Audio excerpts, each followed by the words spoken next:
तो बच्चों आज हम पढ़ने वाले हैं प्रश्नावली 9.1 का 7वां नंबर क्वेश्चन। क्या दिया गया है? भूमि के एक बिंदु से 20 मीटर ऊंचे भवन के शिखर पर लगी एक संचार मीनार 20 मीटर ऊंचे एक भवन के शिखर पर लगी संचार मीनार, इसकी कितनी ऊंचाई है? 20 मीटर। ये क्या है? भवन है। भवन की ऊंचाई 20 मीटर। मीनार के तल और शिखर, ये जो मीनार है इसके तल और शिखर, इसके तल और शिखर, ये तल हो गया मीनार का और ये क्या हो गया? शिखर। शिखर से क्रमशः कोण 45 और 60 अंश के कैसे कोण बन रहे हैं? ये 45 अंश का कोण बन रहा है और कैसा? 60 अंश का कोण बन रहा है। मीनार की ऊंचाई, ये मीनार है, ये भवन है, भवन के ऊपर मीनार है, इस मीनार की ऊंचाई ज्ञात करनी है।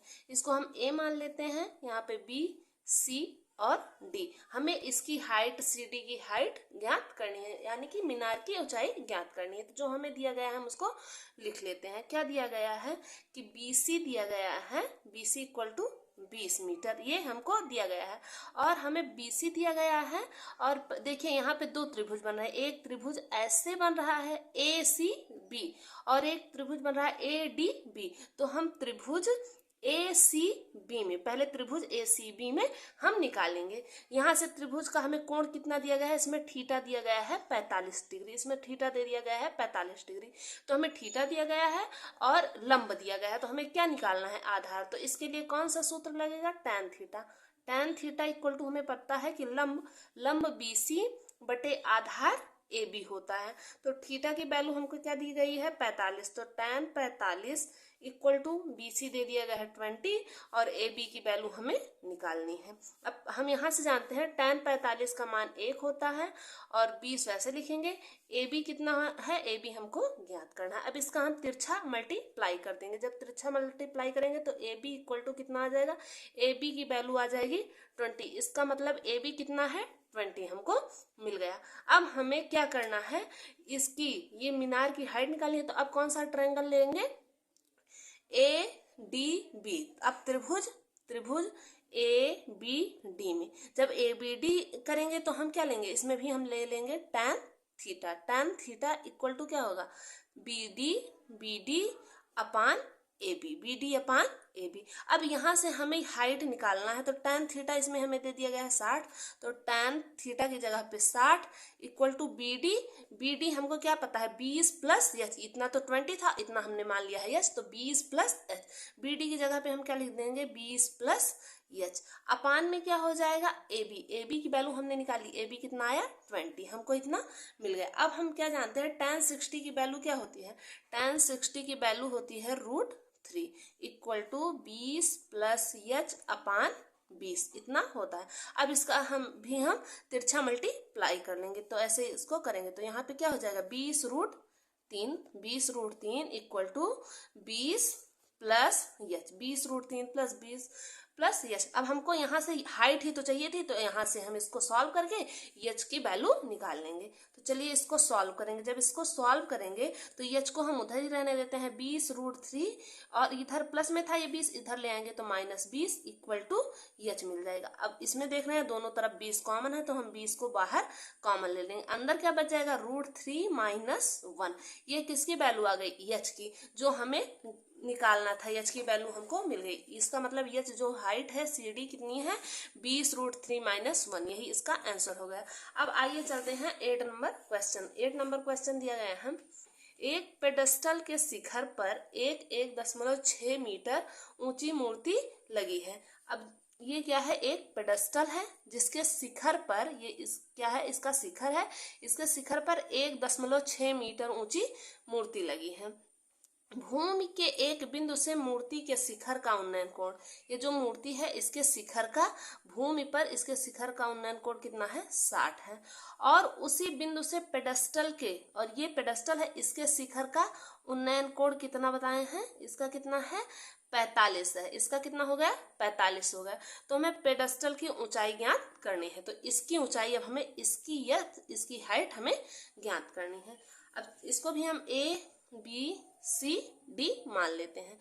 अब चलिए पहले हम क्या निकालेंगे? पहले हम इस बड़े वाले ए बी डी ट्रायंगल में हम निकाल लेते हैं। तो चलिए त्रिभुज ए बी डी में, त्रिभुज ए बी डी में ए बी और डी बड़े वाले में हम निकालेंगे। तो यहाँ से हमें क्या देखिए, ये हाइट है, ये पूरी लंब हो गए और ये नीचे क्या हो गया, आधार हो गया। तो इसके लिए हम क्या लगाएंगे, tan theta. tan theta equal to B D upon A B, B D upon A B. अब tan थीटा की वैल्यू तो हमें क्या यहाँ से दी गई है पूरे के लिए 60, थीटा की वैल्यू क्या दी गई है 60। तो tan 60 equal to B D कितना है, बी डी 1.6 प्लस एच है, पूरा है ना, तो एच को भी जोड़ेंगे और 1.6 को, इतना तो 1.6 था, इसको हमने एच मान लिया, इसीलिए बी डी पूरा क्या हो गया, इस दोनों को आपस में जोड़ लेंगे 1.6 प्लस एच। अब हमें ए बी की वैल्यू निकालनी है, तो ए बी हो गया ये। अब tan 60 की वैल्यू क्या होती है, tan 60 की वैल्यू पता है हमें √3 होती है, tan 60 √3 equal to 1.6 plus H upon A B, 1 upon A B. अब हम इसका तिरछा मल्टीप्लाई कर लेंगे, तो यहाँ से हमें ए बी क्या मिल जाएगा, A B equal to 1.6 plus H upon √3, 1 upon √3। यहाँ पे 1.6 plus H upon √3 A B की वैल्यू मिल गई। यहाँ से हमें इसको इक्वेशन मान लेते हैं। अभी हमें तो एच की वैल्यू निकालनी है, ना कि इसमें, लेकिन हमने देखा कि एच की भी वैल्यू, इसकी ए बी की भी वैल्यू एच में आ रही है, तो अभी हमें ये पूरा सॉल्व नहीं हुआ है।